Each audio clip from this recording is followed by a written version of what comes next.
Hello बच्चों, क्या हाल चाल? बढ़िया, एकदम मस्त। तो बच्चों, हम लोग 11th की फिजिक्स पढ़ रहे थे और उसमें एक चैप्टर स्टार्ट किया था मैंने, ग्रेविटेशन।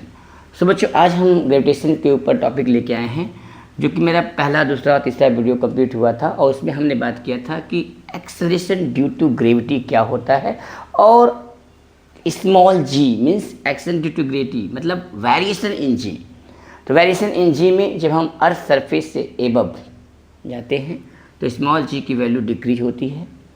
और आज हम बात करने वाले हैं बच्चों कि small G when we go below the earth surface, as we go variation in G, I am talking about variation in G as we go below the earth surface, क्या होगी बेटा? घटेगी। चाहे आप अर्थ सरफेस से ऊपर जाएंगे या अर्थ सरफेस से नीचे जाएंगे तो जो जी की वैल्यू होती है, स्मॉल जी की जो वैल्यू होती है वो हमेशा डिक्रीज होती है। कितनी होती है हम आज इस वीडियो में देखेंगे। तो बच्चों, इसके पहले वाले वीडियो में हमने जो बात किया था कि स्मॉल जी की वैल्यू अर्थ सरफेस से ऊपर जाने पर डिक्रीज होती है। और कितना होती है बच्चों? आपको पता होगा, जो एक फार्मूला बताया था कि G equal to capital GME upon RE square, ये फार्मूला होता था। Small G equal to capital G, this is G acceleration due to gravity, and G is the universal gravitational constant, ME है mass of earth and RE है radius of earth। तो यहाँ पर हमने निकाला था कि G dash is equal to G upon 1 plus H upon RE का होल स्क्वायर। बच्चों, हमने बताया था G dash is equal to होता था GME अपॉन आर स्क्वायर, यानी जो जी डैश है वो आर स्क्वायर के इन्वर्सली प्रोपोर्शनल है। आउटसाइड मतलब अर्थ सरफेस से ऊपर जाने पर आर डैश। अच्छा बच्चों, एक स्पेशल केस भी बताया था मैंने कि जो जी होता है जी डैश वो होता है 1 G dash equal to G bracket में 1 माइनस एच अपॉन 2RE। ठीक, so this is the formula. सारे फार्मूला जो है एप्लीकेबल थे जब हम जी मतलब variation in G when as we go above the earth surface. तो इस पर एक न्यूमेरिकल सॉल्व करते हैं बच्चों। न्यूमेरिकल मेरा ये है कि फाइंड द वैल्यू। अगर आपने ये वीडियो देखा है तो एक क्वेश्चन सॉल्व कर लीजिए आप लोग, तो समझ जाएंगे आपने वीडियो देख के हैं। Find the value of G and the value of height where the G drops to 36% above the earth surface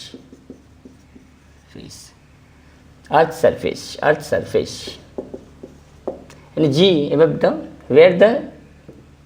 G earth surface, यानी अर्थ सरफेस से कितनी हाइट जाने पर जो स्मॉल जी की जो वैल्यू है वो किस हाइट पर जाने पर 36% डिक्रीज हो जाएगी। आपको हाइट कैलकुलेट करना है, यानी कि आपको क्वेश्चन में दिया हुआ है बच्चों, आप पास करके इसको सॉल्व करेंगे। तो जो जी डैश है बच्चों वो 36% मतलब 36 अपॉन 100 जी हो जाएगी किस हाइट पर जाने पर। तो बच्चों, इस फार्मूले में जो जी डैश की वैल्यू ये वाला पुट करेंगे, ये वाला formula G dash equal to G upon 1 plus H upon R का होल स्क्वायर। तो यहाँ पुट करते हैं बच्चों, जी डैश के स्थान पर रखते हैं G upon 1 plus H upon RE का whole square, that will be equal to 36 upon 100 into G. तो जी से जी मर जाएगा, ठीक है बेटा, ये जाएगा ऊपर, ये जाएगा नीचे। तो आप लिख सकते हैं R 1 plus H upon RE का whole square equal to 100 upon 36, 100 upon 36। दोनों साइड में स्क्वायर रूट ले लेंगे बच्चों, तो 1 plus H upon RE equal to 10 upon 6, 2 5 जा 6, 2 3 जा 6, 5 upon 3। So H upon RE हो जाएगा बच्चों 5 अपॉन 3 माइनस 1, 3 1 जा 3, 2 अपॉन 3, 2 अपॉन 3। तो H that will be equal to 2 upon 3 RE। So this is the height where the value of G will be decreased to 36% above the earth surface। Clear है? Earth surface पे इसने height पर जाने पर जो small जी की value है वो डिक्रीज होकर के 2/3 RE हो जाएगी। ठीक है बच्चों, तो ये न्यूमेरिकल से इसको सॉल्व कर लो, नोट कर लो। फिर हम बात करने वाले हैं बच्चों कि क्या होगा variation in G as we go below the earth surface. ठीक है बच्चों, चलो बात करते हैं, इसको नोट करते हैं। रफ नोट कर लिया आपने, इसको रफ करते हैं। ये फार्मूला सब लोग पता होना चाहिए। आज से हम लोग ये जानेंगे कि small G equal to GME/RE²। GME के स्थान पर GRE² हम पुट कर सकते हैं। ठीक है बच्चों, रफ कर दें। चलो बच्चों, गर्मी बहुत ज़्यादा पड़ रही है, गर्मी को देखते हुए वीडियो कम बन रहे हैं। कोई बात नहीं, वीडियो कम बनने से कोई मतलब नहीं है, आना चाहिए आपको। पढ़ते रहो, पेन और कॉपी निकाल लो। मेरा नाम लक्ष्मीकांत तिवारी और हम सबका प्यारा और खूबसूरत सा चैनल फोर्स वाला। तो बच्चों हेडिंग लगाएंगे। आज की हेडिंग है कि variation in G as we go below the earth surface. बच्चों, अर्थ सरफेस के इनसाइड जाने पर भी जो स्मॉल जी की वैल्यू है वो डिक्रीज होती है।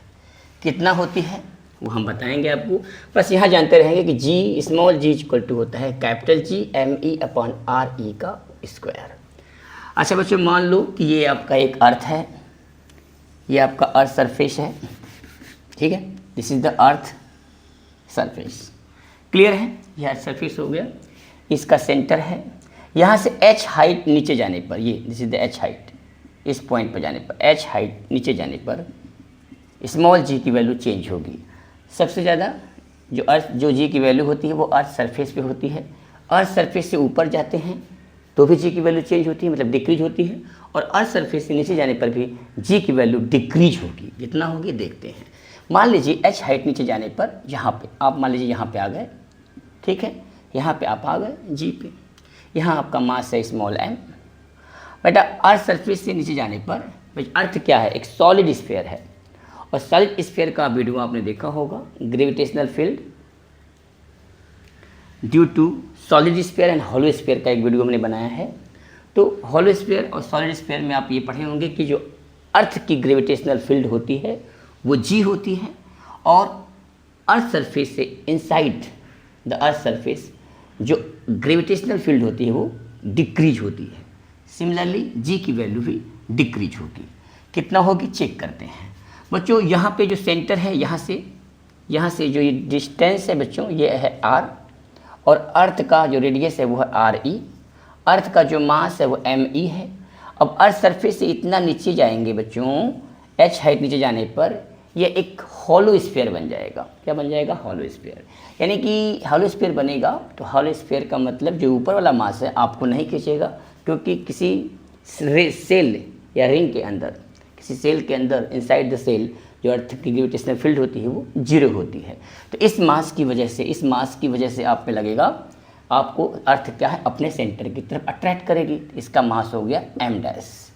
तो मास md हो गया, और ये जो वेट है, जो अर्थ का जो वेट है mg dash, that will be equal to gravitational force m dash, m मतलब g इक्वल टू m डैश m/r²। ठीक है बच्चों, यहाँ पे क्या होगा कि स्मॉल m, ये स्मॉल बॉडी का मास है m से m मर जाएगा। यहाँ से g डैश की वैल्यू बच्चों आएगी m dash upon r², m dash upon r²। बच्चों m डैश क्या है, इतने से ये है आपका m डैश। पूरा अर्थ का टोटल मास है m, लेकिन आप h हाइट नीचे आए हैं तो यही मास आपको अपनी तरफ अट्रैक्ट करेगा। अर्थ का यही मास दिस मास आपको क्या करेगा, अट्रैक्ट करेगा। That will be equal to mg dash, m dash upon r²। और g की वैल्यू फिर अर्थ सरफेस से h हाइट नीचे जाने पर g की वैल्यू चेंज होगी, क्योंकि अर्थ पर तो g होती है, जब नीचे आएंगे तो g डैश होगी, बढ़ेगी घटेगी, ये हम बाद में पता करेंगे। अच्छा बच्चों, ये देखिए कि ये जो आपका मास है, मास बराबर क्या होता है बच्चों, वॉल्यूम, रो मतलब डेंसिटी इंटू वॉल्यूम, बच्चों ये जो आपका सॉलिड स्फीयर अर्थ है ये एक यूनिफॉर्म डेंसिटी यूनिफॉर्म स्फीयर है। क्या है? यूनिफॉर्म सॉलिड स्फीयर है। This is the uniform solid sphere. ठीक है, मास जब सब जगह जो है आपका यूनिफॉर्मली डिस्ट्रीब्यूटेड है तो डेंसिटी भी क्या होगी बेटा? वो यूनिफॉर्म डिस्ट्रीब्यूटेड हो जाएगी। तो डेंसिटी इंटू वॉल्यूम बोल लेंगे। ठीक है, डेंसिटी इंटू वॉल्यूम। तो एम डैश क्या हो जाएगा? डेंसिटी मतलब रो, और वॉल्यूम कितना होगा बेटा? 4/3 R cube. 4/3 R cube. Sphere का वॉल्यूम क्या होता है? 4/3 आर क्यूब। ये वैल्यू उठा के एम डैश की यहाँ पुट करेंगे तो हो जाएगा G dash equal to capital G 4/3 rho 4/3 R cube upon R square. R square से आर क्यूब कट जाएगा तो बचेगा G dash equal to G into rho into 4/3 R. बच्चों यहाँ पर ध्यान से देखेंगे कि जो जी है रो है कांस्टेंट है, 4/3 कांस्टेंट है। जो जी डैश है वो आर के डायरेक्टली प्रोपोर्शनल है। G dash is equal to R directly proportional to small R. यानी अर्थ सरफेस से आप अगर बढ़ेंगे, अगर आर की वैल्यू बढ़ेगी तो जी की वैल्यू बढ़ेगी, और इस inside the earth surface R की वैल्यू अर्थ के सेंटर से जब आर बढ़ेगा बच्चों, आर देखो डायरेक्टली प्रोपोर्शनल है जी डैश के, तो अगर आर बढ़ेगा तो जी भी बढ़ेगा और अर्थ सरफेस पर आकर के मैक्सिमम हो जाएगा। यानी अर्थ सरफेस पर जो स्मॉल जी की वैल्यू होगी वो मैक्सिमम होगी। आउटसाइड द अर्थ सरफेस, अब अर्थ से बाहर जाएंगे, आउटसाइड में क्या होता है बच्चों? आपने पढ़ा होगा G dash equal to G is directly proportional to 1/r square. यानी अर्थ से ये आउटसाइड के लिए है और ये इनसाइड के लिए है बच्चा। ठीक है, इन साइड में अर्थ सरफेस से आर के डायरेक्टली प्रोपोर्शनल है, लेकिन आउटसाइड में 1/r स्क्वायर हो जाएगा। अच्छा बच्चों, तो यहाँ पर ध्यान देंगे कि जो रो है डेंसिटी इक्वल टू हो जाएगा टोटल मास कितना है? m अर्थ का मास, और अपॉन वॉल्यूम कितना हो जाएगा बच्चों? 4/3 पाई आर ई का होल क्यूब। अब जहाँ पे ओ आर है यहाँ पे वैल्यू उठा के पुट करेंगे तो G dash equal to G rho equal to हो जाएगा m upon 4/3 pi R E का whole cube into small R. बटा देखो यहाँ पे 4/3 भी है, 4/3 पाई भी है, ये क्या है? 4/3 पाई आर। ठीक है, तो 4/3 पाई से पाई ये कट जाएगा सब, तो आपका क्या बचा बच्चों? जी डैश इक्वल टू कितना आया बेटा? जी डैश इक्वल टू कितना है बाबू? G M E upon R E का होल क्यूब एंड आर। बच्चों G M E equal to G R E का whole square.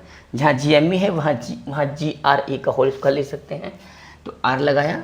Ji dash equal to हो जाएगा जी आर ई का स्क्वायर अपॉन आर ई का होल क्यूब इंटू आर।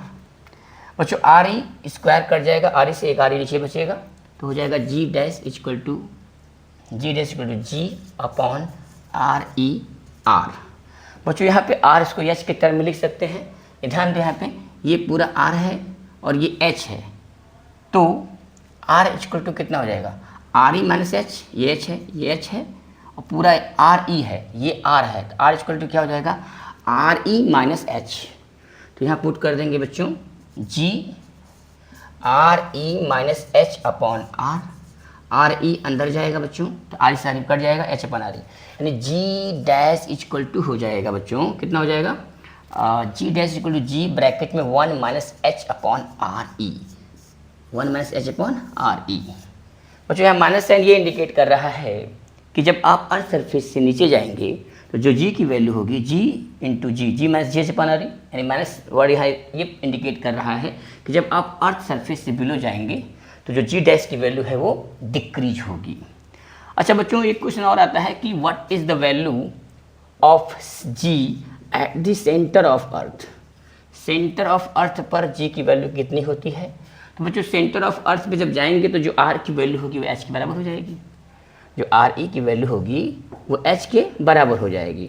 और इस question में एच के स्थान पे आर ई रखेंगे, R E upon R E मतलब 1 minus 1 that will be equal to 0। तो अर्थ के सेंटर पर जो जी की वैल्यू होगी बच्चों वो होती है 0।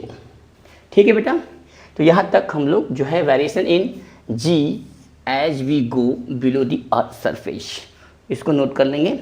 उसके बाद बात करेंगे बच्चों variation in G due to the rotation of earth and shape of earth.